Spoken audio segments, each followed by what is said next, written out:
Hey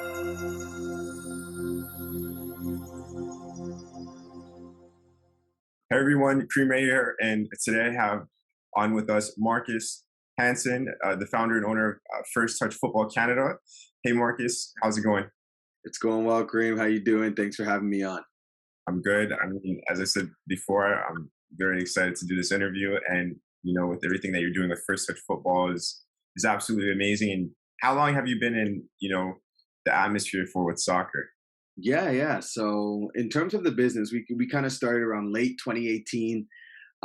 We kind of say 2019, but truly speaking, the company business name was registered in 2018. So yeah, we've been going pretty strong. I was actually just on catching up on LinkedIn, how we connected. I'm like, shoot, so I've been in this position for like 3 years now. It feels like it just started kind of yesterday. But yeah, so First Touch started about three and a half years ago, and we've had a tremendous amount of success to date. And yeah, just looking to kind of build off that momentum. In terms of me personally in the soccer atmosphere, I'm a youth soccer player from Ontario. Probably took similar paths to you. Grew up playing North Mississauga in the OISL back in the day before they kind of changed things over now, and a CSL team that was called SC Toronto, and then I went to play in the States. I got a Division I scholarship to play in the States. So yeah, that's kind of my playing career, and now I'm working in the sport, loving every minute of it. So yeah, that's kind of me. Absolutely. And when you went to school, what would you go to school for?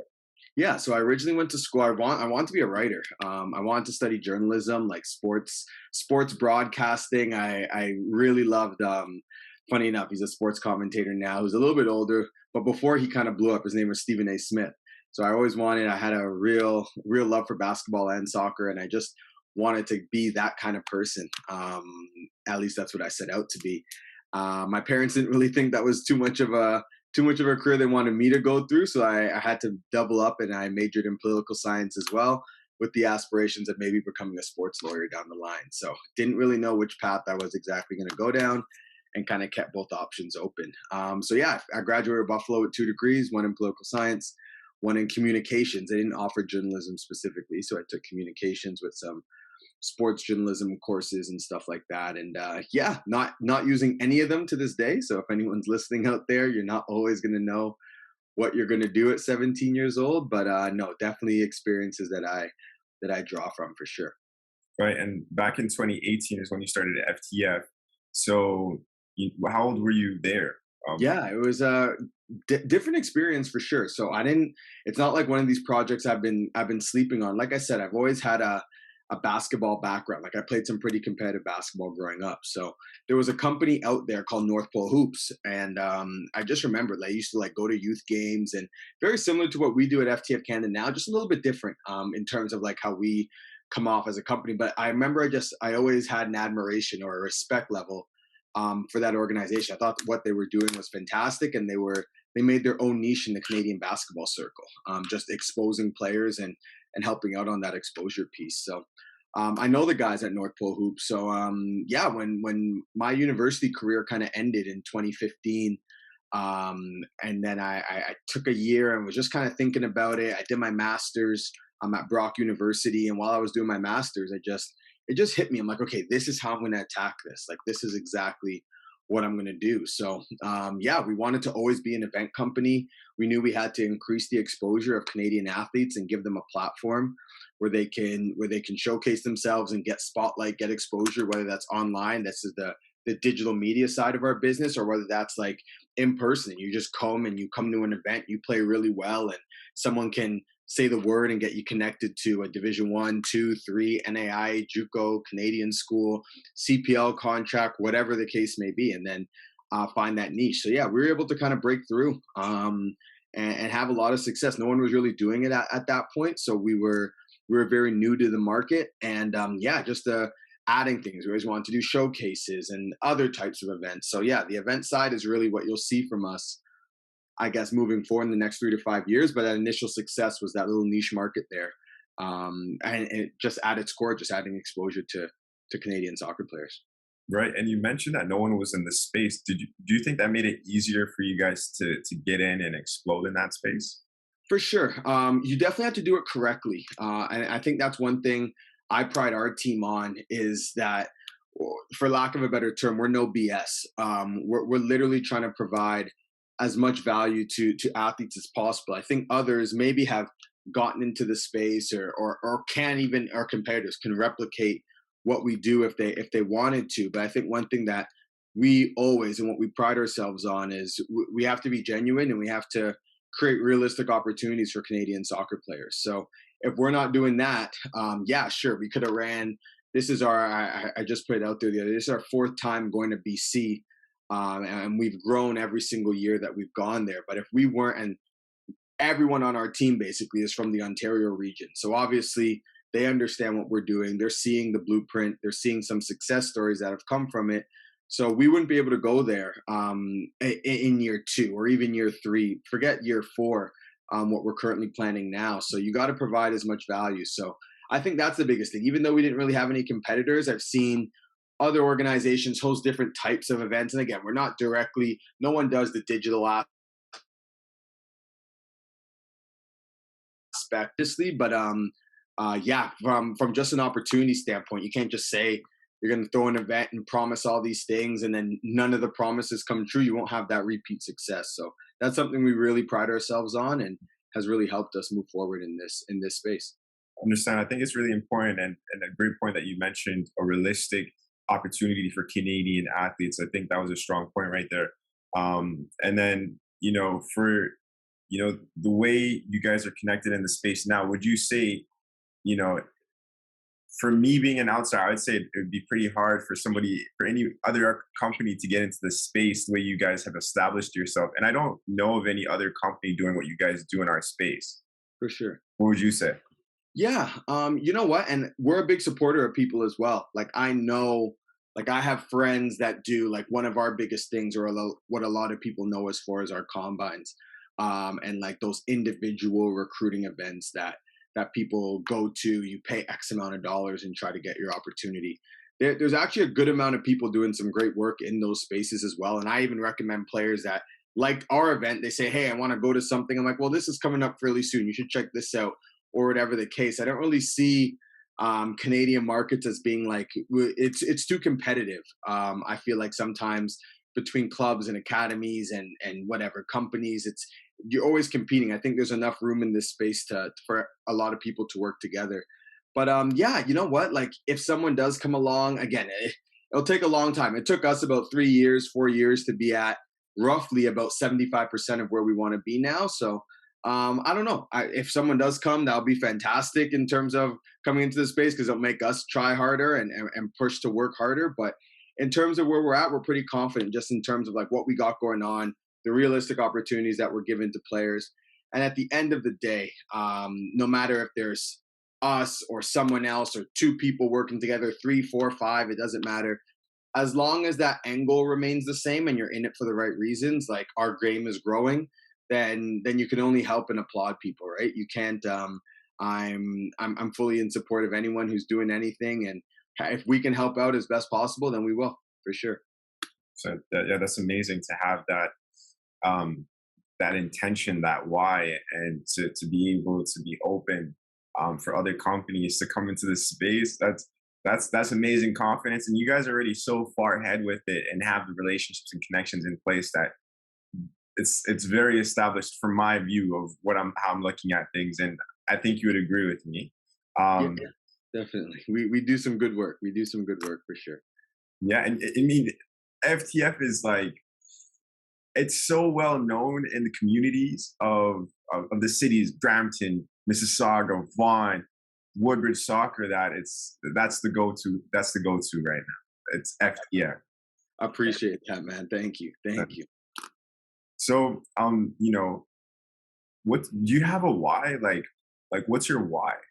Yeah, our why as a company, my personal why, for the simple aspect, it's literally speaking, our game was very poorly covered and talked about for a long time.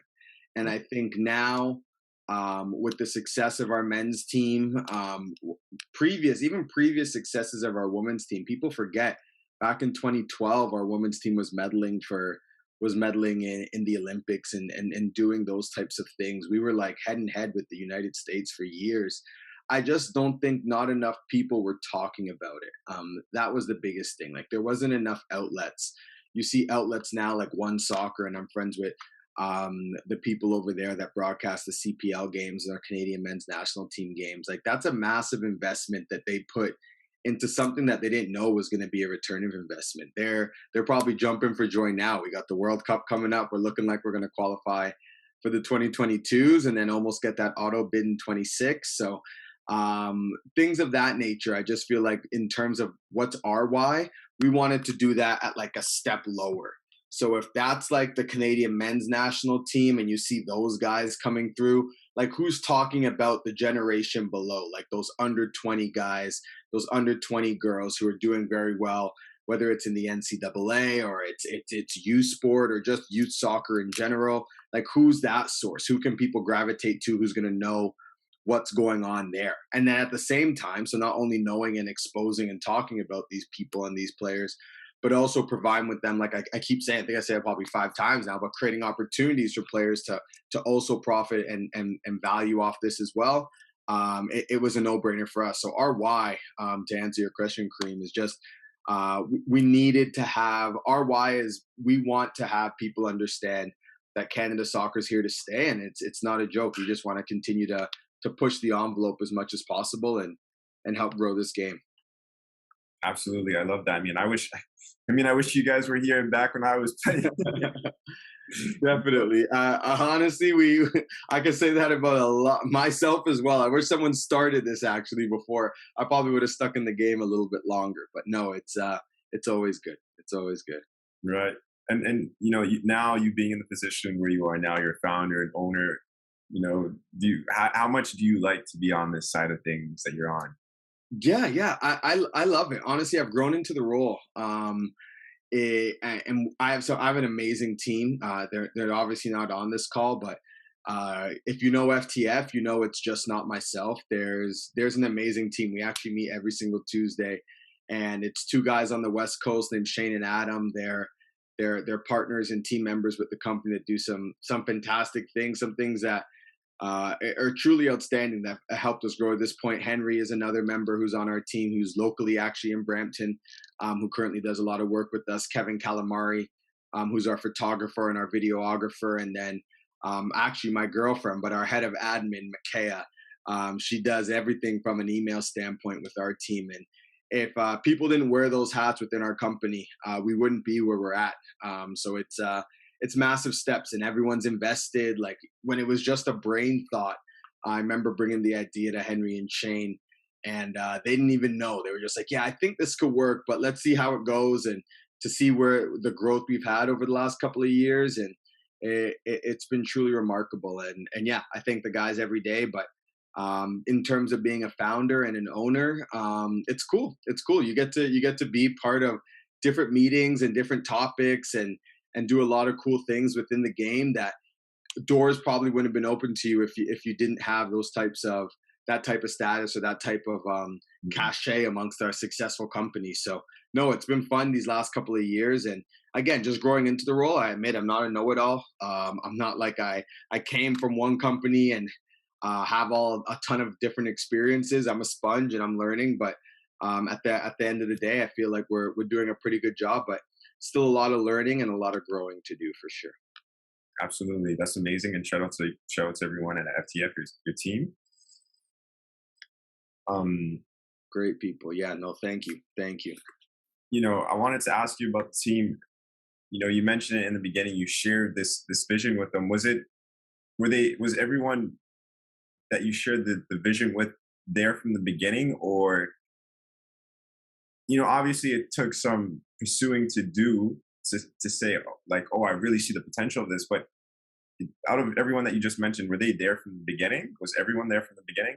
Yeah, that's a good question. So it actually started with he's a co-founder of the company as well. His name's Henry. It was like my idea, and then the first one I shared the idea with was Henry. Henry and I went to high school together. We played high school soccer growing up. Very, very close. We didn't live too far from each other as well, so always used to hang out and things of that nature. So yeah, Henry, I first presented, we always wanted to work in sport together. Like he was actually taking sport management in his university pathway, and we always tried to work things together. Like we were, when we were young, we would go to like these conferences or whatever the case, just to see like, hey, maybe we can do this or maybe we can do that. Like we would just share different tidbits of information with each other. And then one day I was just like, hey man, I think I finally found something that we can do together. And he's like, all right, let's hear it. So we just invited him over one day and we just talked it through. He's like, I love it. I'm in full support. What do we need? And I'm like, well, the first thing we need to host an event, and we got no money right now, so we got to figure that out. And yeah, we just put our resources together and put our vision behind the whole thing. And yeah, like I said, he was part of it since day one. We needed some more people to kind of be involved, so I messaged one of my university teammates who then moved out to BC. His name's Shane Sitar, and Shane's been with it ever since the beginning as well. And then we just slowly started adding pieces. We know we needed an admin, so that kind of fell on my girlfriend voluntarily, I guess you could say, when you spend so much time with someone. So she kind of adapted to that role.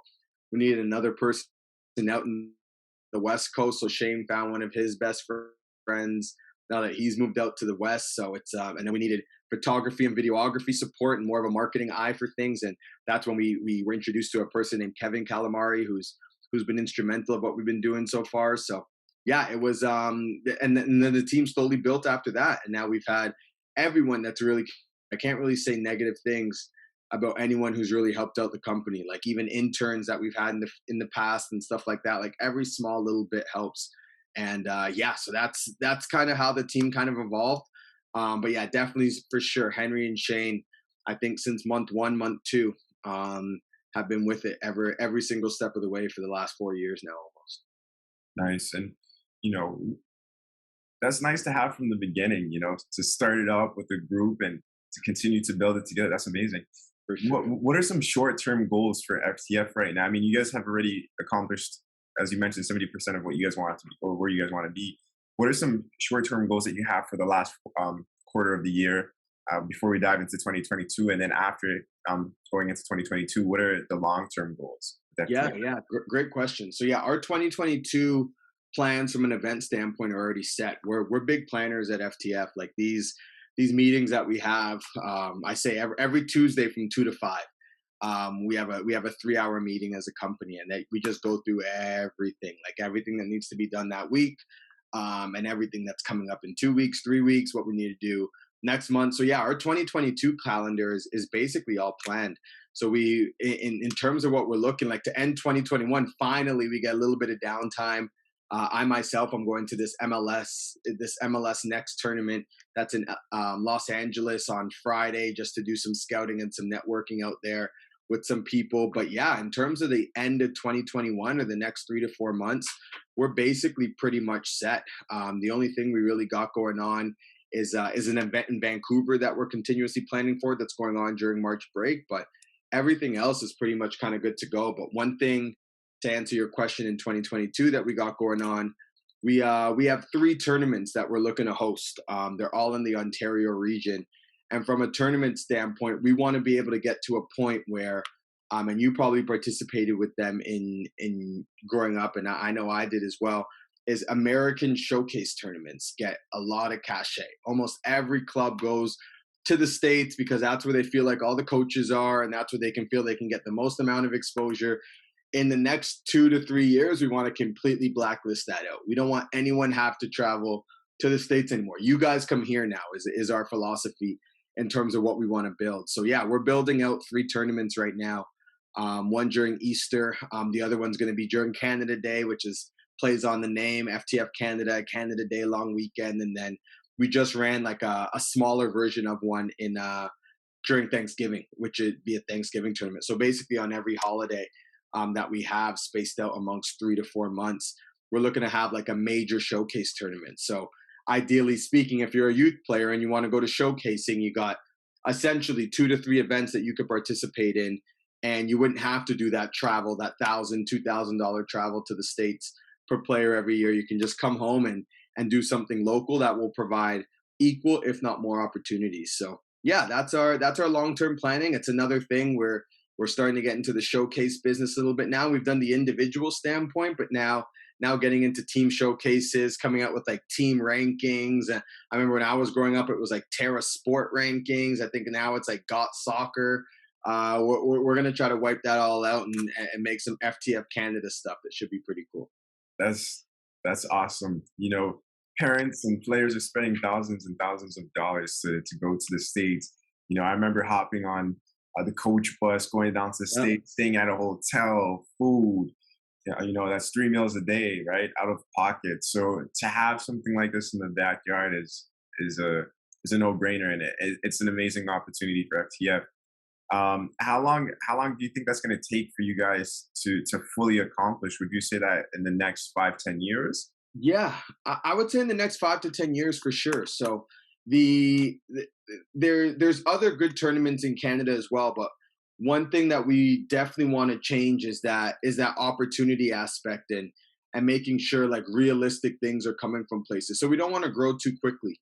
Long story short, so this year I think our goal is, well, we just finished the tournament on Thanksgiving, like I said, with 24 teams, and that's about, I would say, one third about where we want to be. Next year, we're striving for about 75 teams per tournament, and we hope to have that amount of success, and then slowly but surely keep growing and growing from there. We don't want to make it too big or scale too quickly, and then lose. Like I said a couple times already, the true opportunities that are coming from the event. So we know we have to slowly build, but we know we can, and that's the beauty of it. So yeah, just a slow build, and then again, our individual events, continuously growing those. We still have a lot of work to do. The only city we currently like completely sell out, like we can't even fit you in if we tried, is Toronto right now. But we want to continue. We want to build mini Torontos in other cities as well. So can we go to Calgary and have the same success? Can we go to Vancouver? Some people say no because you don't have enough people playing per capita like you do in the GTA and stuff like that. But we beg to disagree. We think there's people out there. We think this game is growing, and yeah, we're excited about what the future holds. Awesome. And Marcus, how does it look? Like, are you setting up these things? Are you guys organizing it? And then are you hitting the grounds as well, like to every single event? Or do you more so, hold your like, just stay and organize it? What's your For sure. So yeah, I haven't missed an event in 3 years. That's personally me. I can't let go right now. I know eventually I will have to. My team tells me I have to, but it's just something personal with me currently. I can't miss them. I'm first of all, I love it too. Like I just love watching footy. I love being part of footy, and I like speaking with different families and coaches and everything like that. So a part of me does love it. I guarantee if you're in the Canadian soccer community, especially in the Ontario region, because I admittedly that's where I'm from, you probably see my face in some capacity in the stands, whatever's needed. Kind of, I wear a lot of hats, but yeah. So that's currently how I see it. That's currently how I go about it. So I'm very hands-on, currently speaking right now. As we grow and as we get bigger, one thing about FTF, which is one thing that I've liked actually, is we don't we want to, and I keep saying it, but we want to provide as much value as possible to our events. So let's just say we got something going on in Vancouver and Ontario at the same time, and our team's very small, so our resources are spread. I just know, like internally, it's going to be very, very difficult to provide the same value that we're giving Vancouver as we would normally give Toronto, or vice versa if we were in Calgary or if we were somewhere else. So how I kind of train my thinking or position myself in terms of the whole thing is, let's just do one at a time until we know it's like it's a full bulletproof plan. So right now we schedule one thing at a time. We don't do more than one thing at once. We're not multitaskers here, but we know, and why we've had success is when you're there, you're having a good time because you're getting our full commitment. We don't have one eye here and worrying about what's going on over there. We're completely dived in and completely focused. So that's one thing that we've got so far. Obviously, as we know, as we get bigger and we start doing more things, there's going to be some overlap, and that's when we'll just have to hire people and make sure that the right jobs are getting executed right now. But yeah, right now we keep it very small, very niche. We do what we can. We don't grow too fast, and continuously add value at the same time. got it?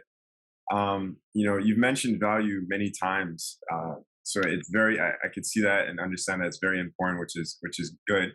And I quickly just want to mention here, where can the viewers find FTF? Yeah, to find us, where our biggest channel where we push most of our content is Instagram. We just feel like it reaches the biggest audience. I joke around with people about this a lot. My little cousin, who's about 15 years old, it has an Instagram account, and they're currently active on it. And then my grandmother, who's in her 80s, is also on it as well. And she's tuned in, following what's going on in the world and stuff like that. So just based on that little thing alone on Instagram is why we use it at FTF the most. I know TikTok's coming very, very fast, and Twitter was the thing about 5-10 years ago, when I was in university and stuff like that. But yeah, we're on IG. You can find us at FTF Canada underscore. That's on across all our platforms as well. That's Twitter and also Facebook as well. So FTF Canada underscore. And yeah, come check us out. Like I said, if you're a Canadian soccer fanatic, definitely check us out on that Instagram. We're posting stuff, finding cool tweets that kind of connect with us or touch home for us, and you'll be able to see some cool things here and there. So yeah, definitely the main channel would be Instagram for sure. Got it. Guys, go check that out. And I'm pretty sure anybody watching this will already know about you guys if they're in Canada. So, I appreciate it. We still got more to do, but for sure, we're growing. so marketing wise, Yeah. do you guys do any like Facebook ads, Instagram ads? I mean, you guys have a 26,000 following based on Instagram, which is a huge amount of data that you guys have. And do you guys leverage that? Do you guys feel that there's a need to do any marketing, or is it just something that you guys do based off community? And like for yourself too, you mentioned that you do go to all the events. You're Yeah. talking to coaches, players, parents, scouts, agents, all different aspects. And you're doing the filming side, so on and so forth. So you have all this, I like to say, data in your mind, Yeah. all this information, and it's like it really helps with marketing wise. But are you using it though? Are you Yeah. community marketing? Yeah. That's a great question. Yeah. So from a marketing standpoint, some call us crazy. I speak with our accountant all the time. They're like, he always says, "You guys are nuts how much you spend on marketing." But about 30% of our revenues go back into marketing. I actually got that stat. I think it was like Netflix or something like that. They bring in billions, but let's just say, or millions. Let's just say, and they said they were doing about 40% when they first started was going back into like marketing of Netflix, because they just needed to grow the online platform. And look where it is now. Like people are using it in catchphrases like Netflix and chill, or whatever the case may be. Like and that's not coincidence. You don't say Prime Video and chill, or you don't say Mhm. whatever, and like it's because they've done a really good job marketing. So when I saw that, it was a couple years ago. I just knew that we had to be aggressive in the marketing space. That's why we built the digital side. So yeah, we spend a lot of resources. Like I said, 30% of all gross revenues are going back into the marketing that we do for events. Facebook ads, Instagram ads, whatever. We've done newspaper, we've done radio, we kind of we see what sticks, we see what's successful, we see what and we take the analytics, like you said, the data of those ads, and ad manager and all those things. That's like the role that myself and Shane basically wear, and Kevin. We're basically ad managers as well. So we're seeing, okay, this ad performed well this week.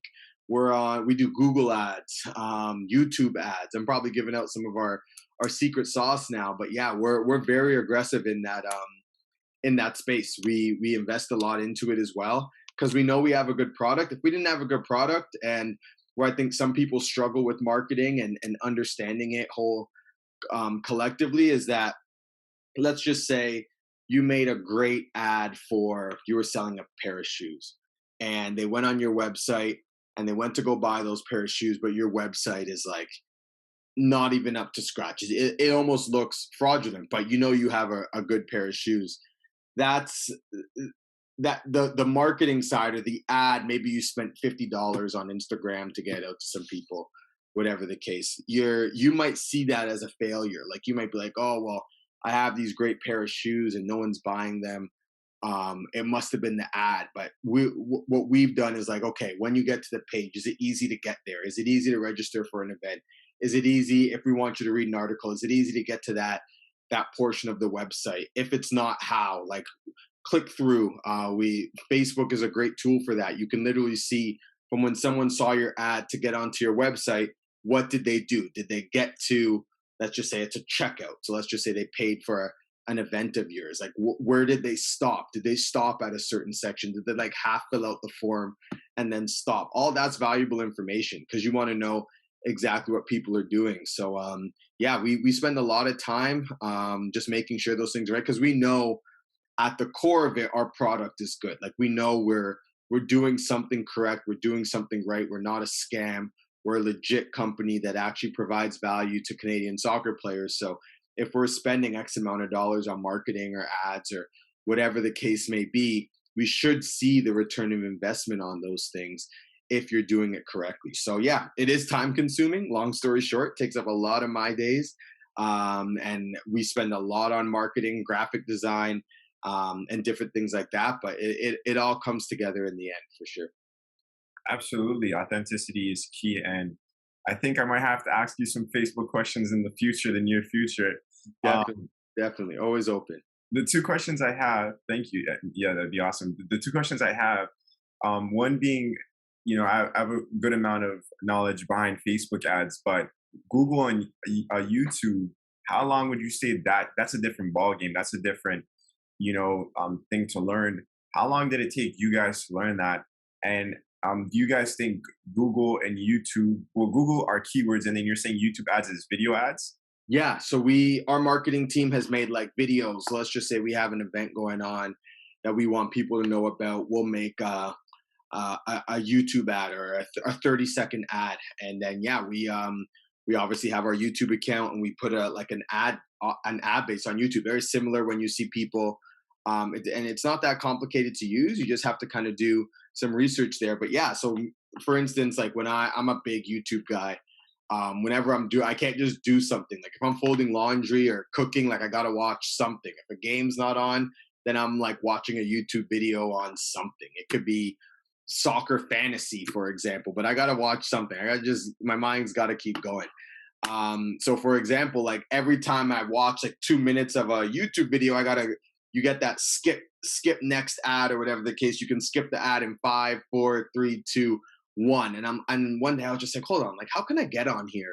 Like first thing for myself, I'm watching these things and I probably press skip next on these ads at least 15 to 20 times a day, but I'm seeing some of the same commercials every single day. And like now that I even moved to Montreal, I'm seeing Colgate commercials for toothpaste in French. So they're obviously targeted to a certain capacity. So I did some research and spoke to our web developer, and he was able to provide me a little bit more insight.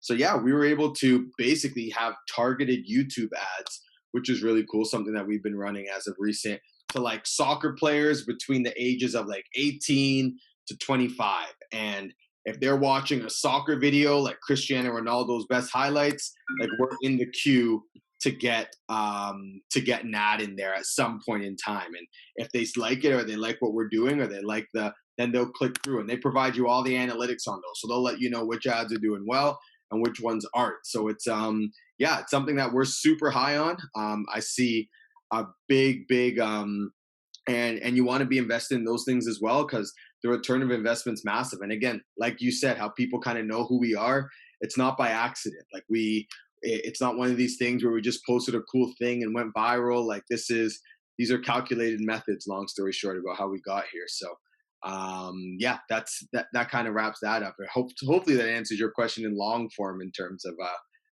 how ads kind of work and how we've had some success with them. Got it. Yeah, I like what you shared with YouTube. You realizing that people are using this as a tool, and how can I use that? That's a great. I like what you shared there. And then the last thing I wanted to ask you about the ads was that well, YouTube, I like pay per click, right? Like if they Yeah. click to click, Yeah.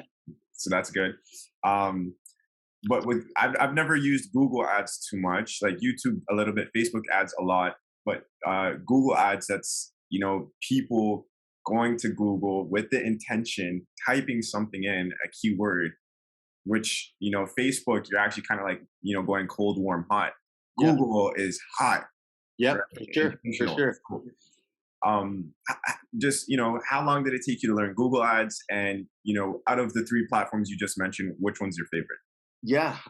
Google ads are great as well. In terms of like if you type in anything, one thing about Google is it's a very competitive field. And what I mean by that is, let's just say you're the only one in the market space. Like for example, let's just say hypothetically speaking, we're in the showcase business, right? So we want to showcase players. So if you typed in showcase right now, who knows what would come up? Maybe our company comes up.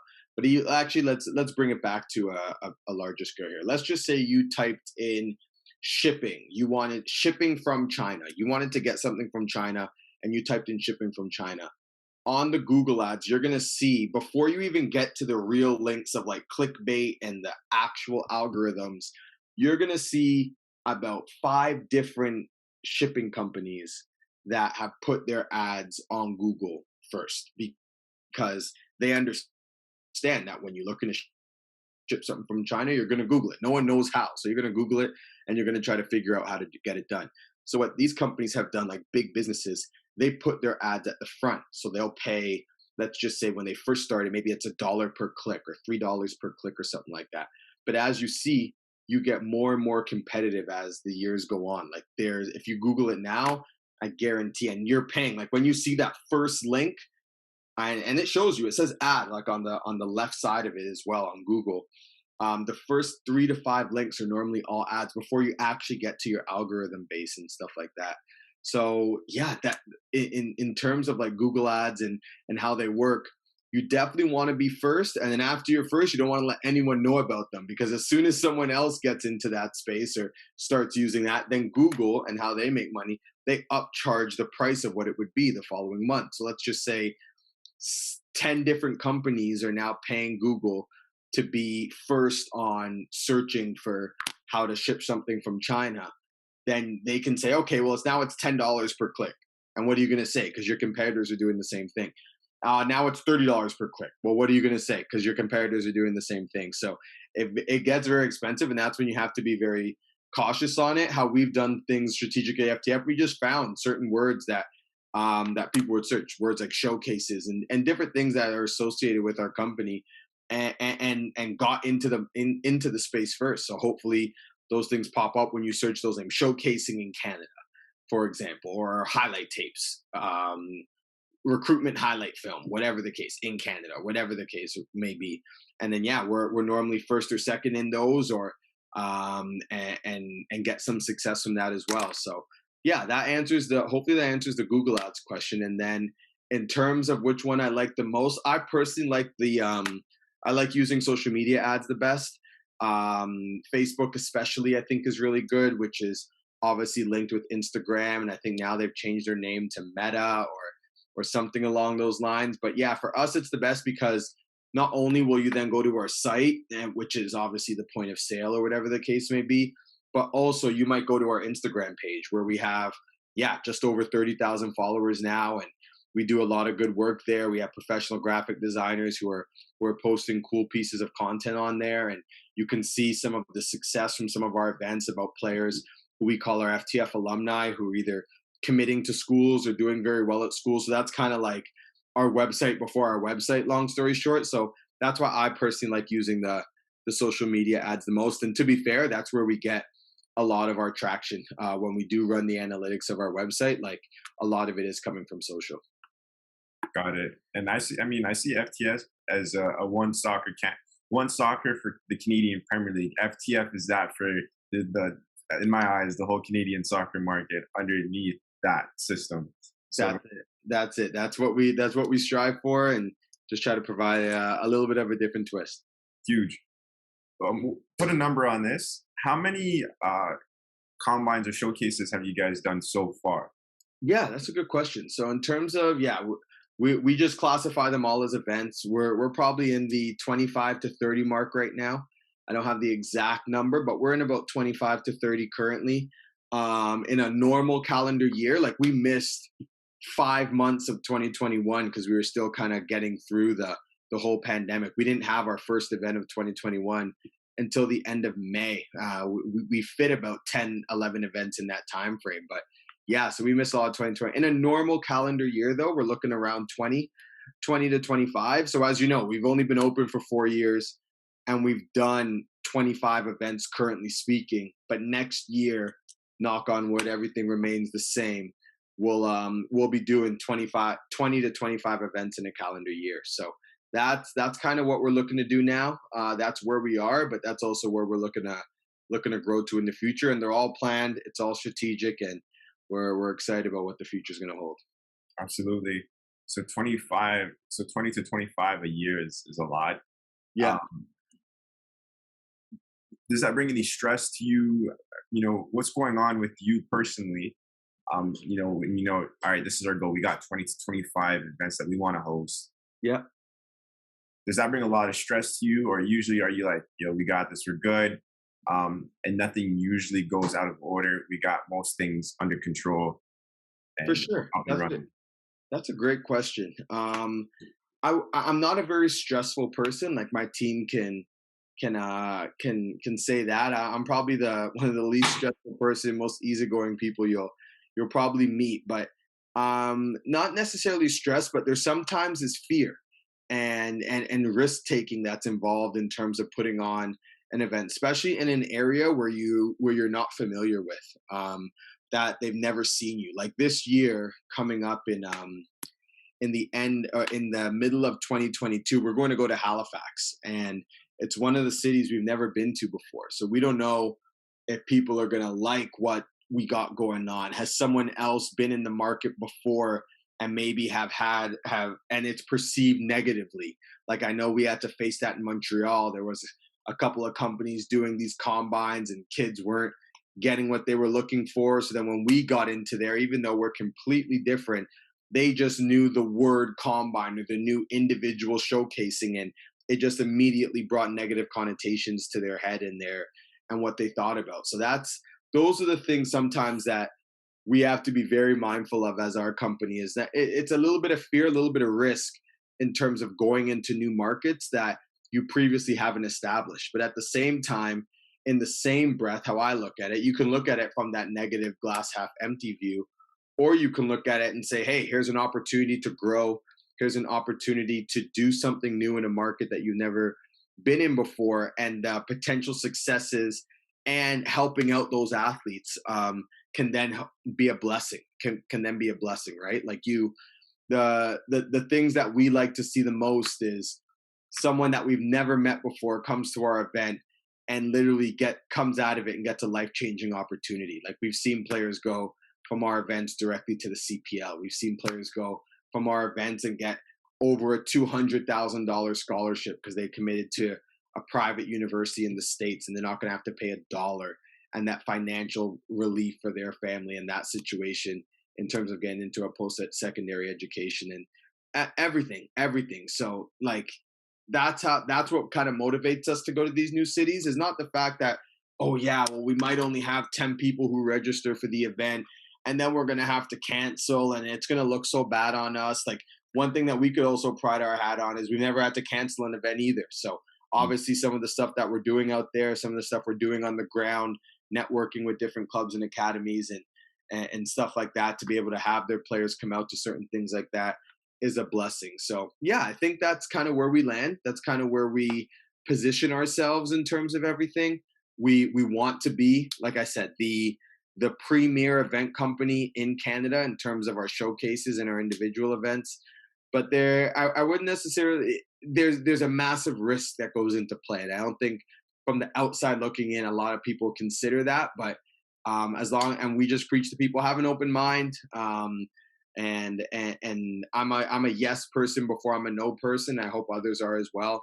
And we continuously grow this game together, like I keep saying. Absolutely. That was a good amount of detail that was shared. And this is just a quick question. You said you're a yes man before no. Yeah, I'm the same way too, but man, sometimes the no is just the better way to go. for sure. No, it's true. And you know what?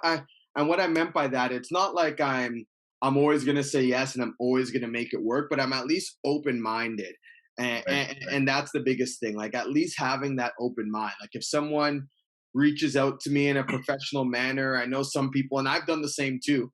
It's just a business of things. But I've tried to, for example, I've reached out to a technical director somewhere of a club of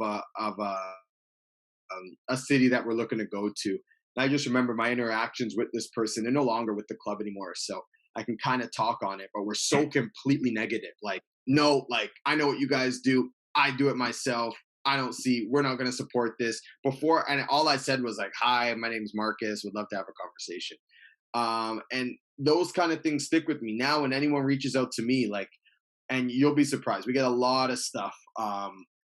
Different types of different affiliations and values and everything. So one of the main things I always told myself is I remember how I felt when that person said that to me and didn't even give me the time of day. And I'll make sure as long as I can, or if it's in my power, I will never be like that. I will never be like that to anybody. Always give people the respect. Again, you might not go through with it at the end of the day, or you might not, it might not be someone that interests you, but for 15, 20 minutes, an hour, 2 hours, in the grand scheme of things, how much is that really hurting what you got going on? And it could be something that massively changes your life. You never know what you can learn from someone. You never know what you can absorb from them, what they can learn from you. So that's why I say I'm always a yes man. Like I'm always open to that conversation. I'm always going to say yes. And then I'll have a think about it, speak to my team, speak to my family, see if it's best for everyone involved. But I'm always yes first. I'm always like, yeah, for sure. Let's at least meet, let's at least connect, and then we'll go from there. But yeah, that's amazing. That's amazing. I'm here looking at the website FTF. How important is it to have a home website? Yeah, yeah, All that traffic just go to the home. for sure. I remember when I was websites are huge, and one thing when you do make a website, make sure you're on a weekly basis gathering the analytics, whether it's auto generated or you're doing it by yourself, because you want to see where different things are coming from. I remember I had a conversation with a massive club in England, and it was through a friend, a connection through a friend, and they were like, "Yeah, we want to get into the Canadian market and show me what you got." And I remember I was about 3 months in. I'm like, "Yeah, this is what we're gonna do. Here's our social media page, blah blah blah." And the guy's like, "Yeah, what's your website?" And I'm like, "Shoot, I don't have one yet. Like, it's under construction." I didn't have one yet, and I remember the individual was like, "Yeah, we can't.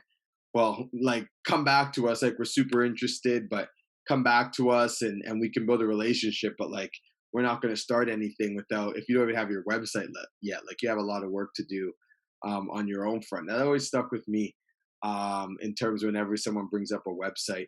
Our website again isn't flashy by any means. There's not things flying at you from different directions.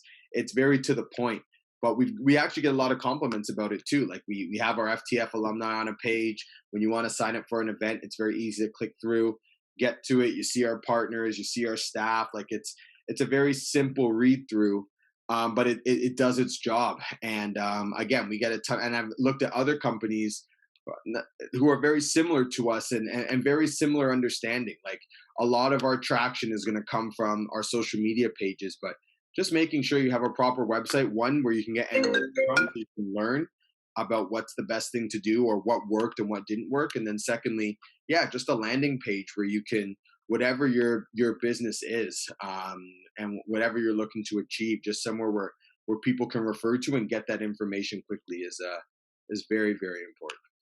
Got it. Well, I mean, I'm learning a ton. This is a different type of interview. I haven't interviewed anyone that's in this space. So this is awesome. That's why I really wanted to do it. And then hashtag Black Excellence. I wanted to ask you before I just remembered. How important is? I mean, is there anything in the community for for us, the Black community that you're doing now or hope to do in the future?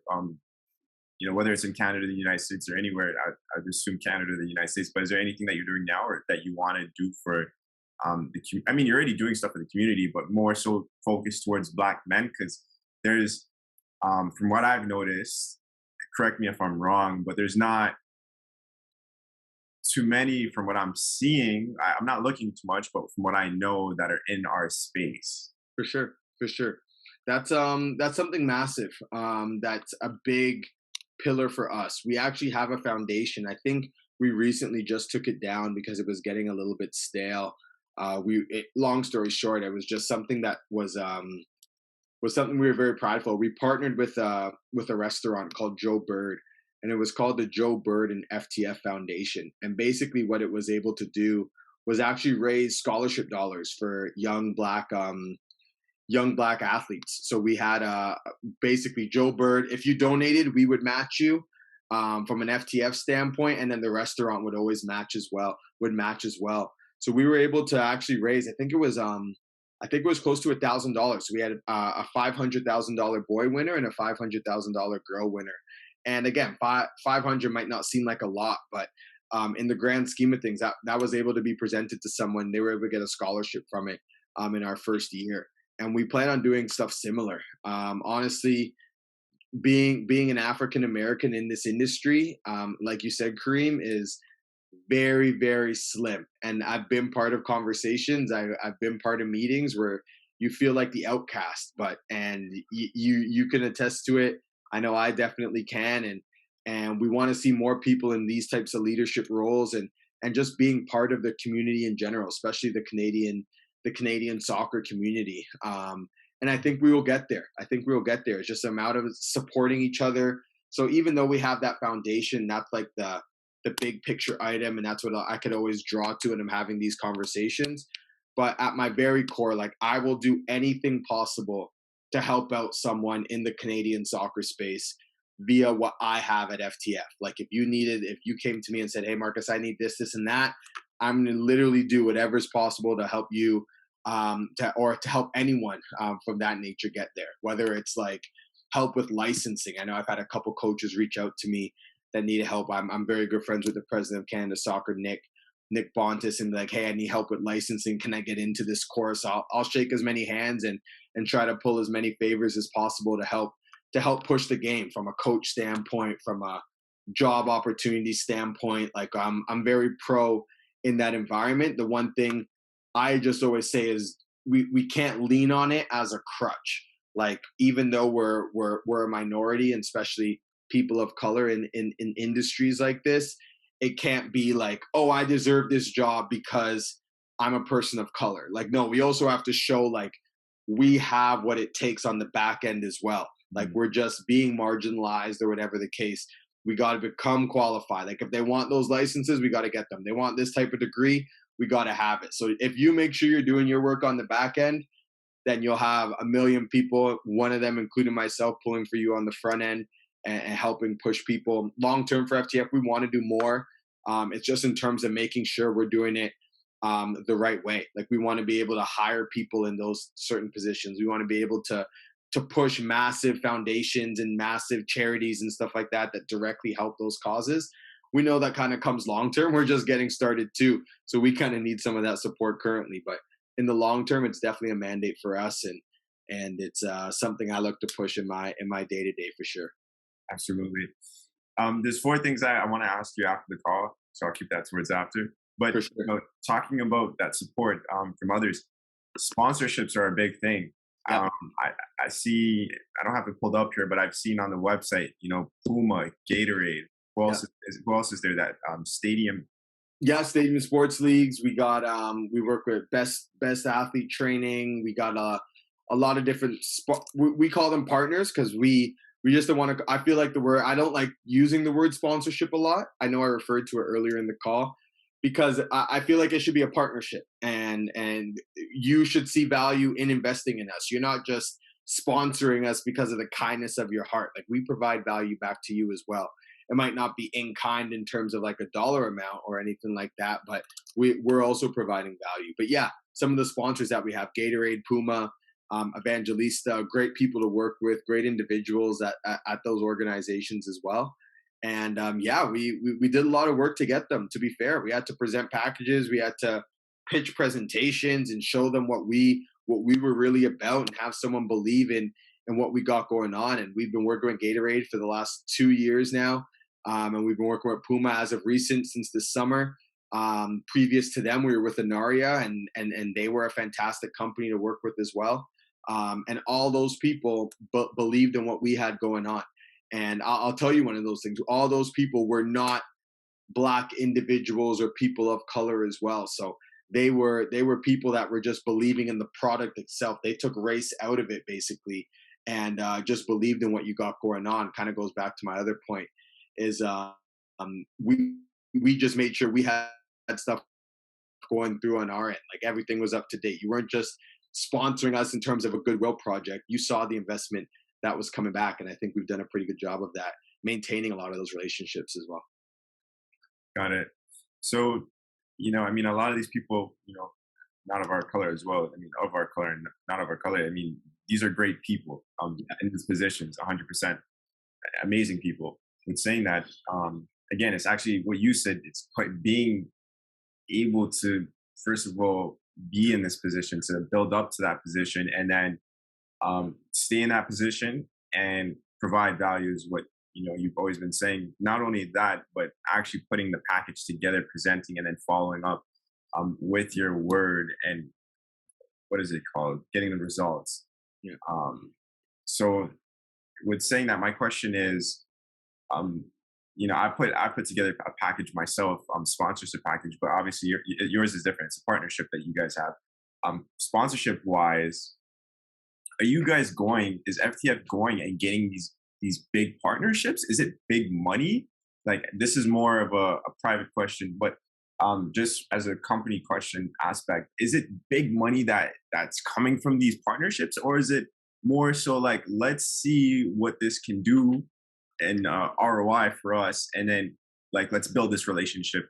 Or are you guys able to get that big funding from the get? Is the For sure. question. For sure. That's a good question.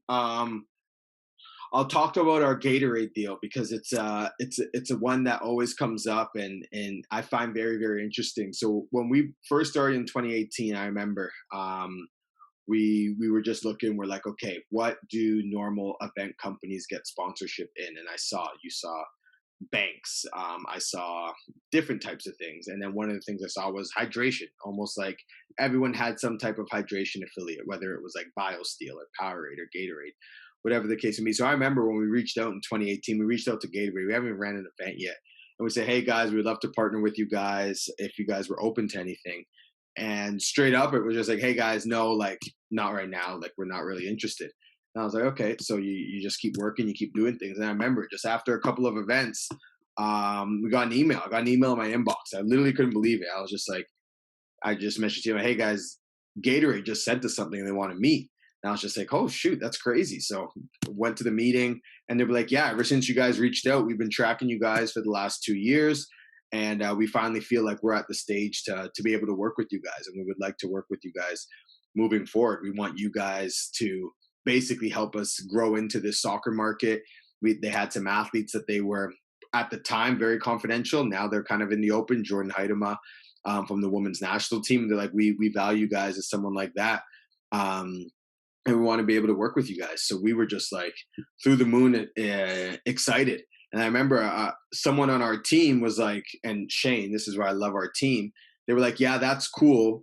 Let's get our Gatorade deal and let's go pitch it to everyone else and see what else we can get. Like, let's just see what's out there in the marketplace. Like, if they're interested for these reasons, why can't we go to other people and see if they're interested as well? So, yeah, like obviously not in front of anyone, but we had to look out for ourselves as well. So it went from crazy enough, like being on our hands and knees, willing to take anything at one point, to them saying no, to then coming back and actually having leveraging power because we do our due diligence in terms of what's going on. And then what comes from that, you're able to negotiate. You do contracts that are 1 to 2 years long. So every year you're up for renewals. You show them all the positive things that you've done.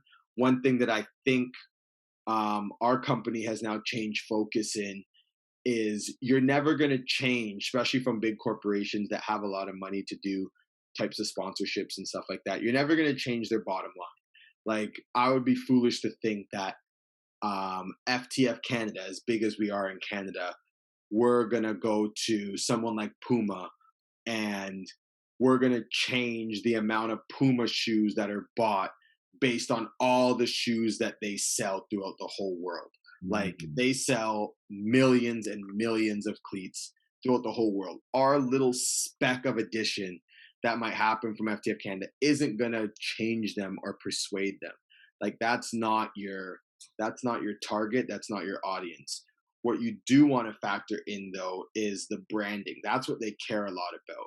As prideful as we are about whatever we got going on, like for instance, if someone wanted to run a showcase right beside our showcase, I'll be super prideful of that because that's what I'm invested in. What they are super invested, they don't want to lose market share or lose branding at all. So that's why you see even lower level athletes getting Adidas deals and Nike deals for like boots and stuff like that. It's not the simple fact that they think some CPL player is going to be, or some MLS player is going to sell them more cleats. They just don't want to lose out on that branding, because if more and more athletes start doing that, then they lose out on the market share of what they're doing there. So that's what I've learned in terms of like growing into the role and stuff. They don't care about, like, when you present your presentations and say, oh yeah, we're going to up the sales of in Canada Puma shoes by 20% because we're some big company. That's literally nothing to them. What they're looking for is how cool are you that you can change the value and how they're perceived amongst others. Like, what's the point of us? Because to you as well, like the check that they write you or the gear that they send you, it's nothing to them as well. So at that point too, like it's tax write-offs at that point. So Yeah, yeah, just yeah. makes you, what makes you marketable enough, or what makes you intriguing enough that they don't want to lose that market share, is what I call it, or that brand presence, that they're not gonna choose you. Like, make them say no. Like, straight up, we just show the numbers. A million people a week are looking at our Instagram channel. If that's not you, that's Nike. Or if that's not you, if that's not Gatorade, that's Powerade. Like, that's kind of where it comes. So when you present numbers like that, you tend to have a little bit more success. I had to note that down. They care about the branding. I mean, that's key right there. And then you just reminded me of a tax write-off, Marcus. Long story short, I was in the States. I was like, I need funding.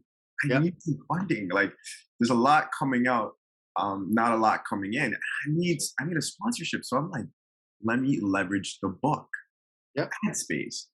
And I put, long story short, I put this whole thing together, this whole package, and then I figured out what you just said, a tax write-off, right? And it's nothing to them because they have all these millions, for sure. so on and so forth. So thank you for reminding me. I just noted this down because I actually took a different avenue with it. Long story short, I started pitching immigration lawyers, because Sure. players from anywhere around the world, actually, like, let's just say they want to go to the United States. Besides Canada, we get to go there for 6 months, but they might need a visa.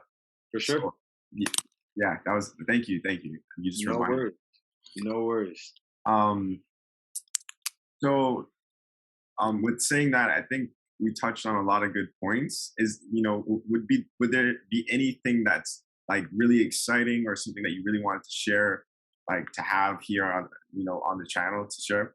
Yeah, no. First off, I want to give a shout out to yourself, my man. Like, I've seen a lot of the episodes. Like I said, my time, I spend a lot of time working, but I made sure to tune in. Shout out to my boy Trix, who was on here, Dennis, a couple of episodes ago. I definitely made sure to watch that one. And yeah, just your grind and your commitment. Like, shout out to you for just reaching out. I know it was a LinkedIn message, and happy to connect here today. And I know we're going to have a long-standing relationship moving forward. So just shout out to you and your grind and your platform that you're building. And yeah, in terms of the audience, thank you guys for listening. If you made it this far, and look forward to connecting with some people that are listening. Drop me a dime on my LinkedIn or email, or whatever the case, and we can definitely connect. I'm big on connecting and meeting different people within the industry. And I know you got a good platform and a solid following to go out for. And also, before we're done, Kareem, make sure you email me a link to your book. I am definitely going to be a supporter. And I got to purchase it. I got a little book collection I'm adding. Just got a new office space here. So I definitely got to be adding that one to it as well. Awesome. I definitely will. And likewise, I look forward to our relationship. And before we go, I have 10 fun questions I just want to ask you quickly. Let's do it. It's actually funny. There's actually 2 or 3 questions I actually got from you on your podcast. Okay, nice. I have here. So Back in the day. Very cool. Very cool. awesome. So the first one is, who's your favorite team?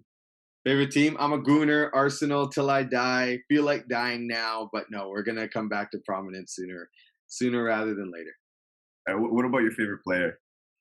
Thierry Henry. So he got me here. Funny enough, I have this like ongoing joke that certain athletes got people to support certain clubs.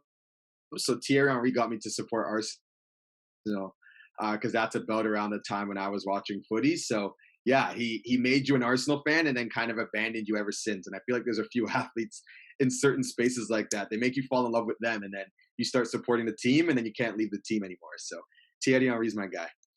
I know you guys are working with Puma, but favorite pair of cleats that you've wore back in the days. For sure. I wasn't always a Puma supporter. Shout out to my guys Andy and Matthew if they're listening to this right now, and Nico from Evangelista. But yeah, I'm an old school Nike Tiempo guy. That's me. That's what I was since I was growing up. But the Ultras right now for Puma, I just had a men's league game last night. Scored 3 goals in the game as well. So the Ultras are my new favorite shoes right now. The Puma Ultras there for sure. Got it. What about your favorite food? Favorite food? Ooh, I would say pizza, just because you can be versatile with it. You can do a lot of different things. You can have like I had a shawarma pizza a couple months ago at one of our events. So like you could do a lot of things with pizza for sure. Yeah, pizza is a good one. What about? Do you have a favorite artist right now? Or favorite Yeah. song? Ooh, I'm a Drizzy Drake Rogers fan since day one, being from the Toronto area. Yeah, I would have to say Drake. I think he's just like you, like pizza, very versatile in a good mood, in a bad mood, sad mood, whatever. You can put on Drake, and it's a very versatile artist for sure. All moods. Messi or Ronaldo? Ooh, ooh, I don't even know. I know we're having this interview. The Ballon d'Ors are on. I don't know if Messi won or if it was Lewandowski, but I'm actually a big Ronaldo supporter. To be completely honest, I just his mindset. I think Messi. So my argument here, I actually think Messi's the better footballer. But if you were striving to become someone, I think you want the work ethic of Ronaldo. And I'm big on work ethic and like working for what you get, not always God given stuff. So yeah, I would say Cristiano Ronaldo, just based on the mindset that he has, I think is incredible. I think it's there's no one like him in this world. I've heard I've heard that same thing from multiple different people when I've Yeah, asked that. It's like ingrained in us. for sure. But it is true though. It is true. I think the last year before I got from you, correct me if I'm wrong here. Um, what's the first team you would pick in FIFA? We're about to play a game. We got Three. 5K on the line. Who are you choosing? Who's Yep, that one was definitely an old question I used to ask.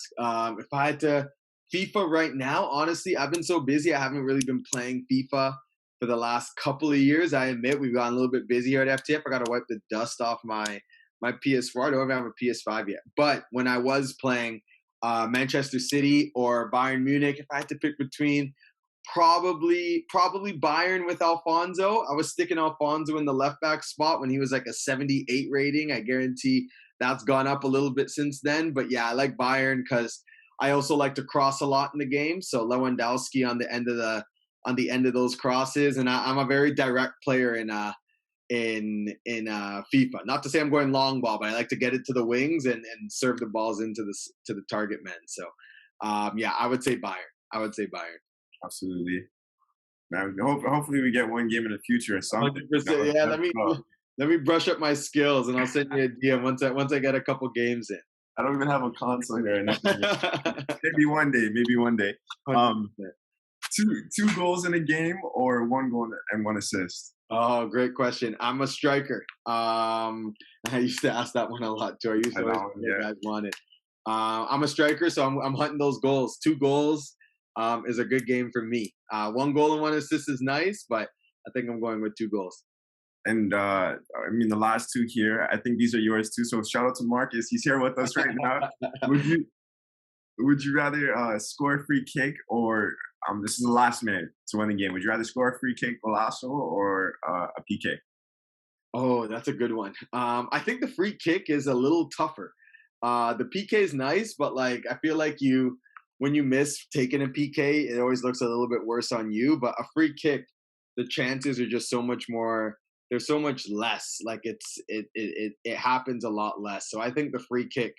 Yeah, I don't think I've in my not professional, but in my competitive like university, college, or League One that I played, I don't think I've ever scored a free kick goal. So I can't say I'm talking off experience, but yeah, I guarantee a free kick would be nice. And last one, if you were a coach and you were able to sub in any player in history, who would it be to win you the game? Ooh, to win me the game, currently or like ever? You said ever, right? Ever in history. Wait, is this one of your questions? No, I don't think this one is. This is a good one though. Okay, okay, A okay. good one though. This is straight from you, my man. If I had to sub in a player in history. You know what? If you can bring in Ronaldinho as a super sub, I feel like that kind of changes things. Just his creativity on the ball, what he'll be able to create. I think if you can bring in Ronaldinho, 65th, 70th minute, you're chasing a goal or it's tied. I think his creativity would be paramount in a win. Got it. Marcus, before we go, I just want to thank you again for taking the time to join us on our One Soccer Nation podcast today. 100%. Thank you, Kareem. One Soccer Nation supporters, keep supporting. And yeah, no, it was a pleasure. Had a lot of fun. Thank you.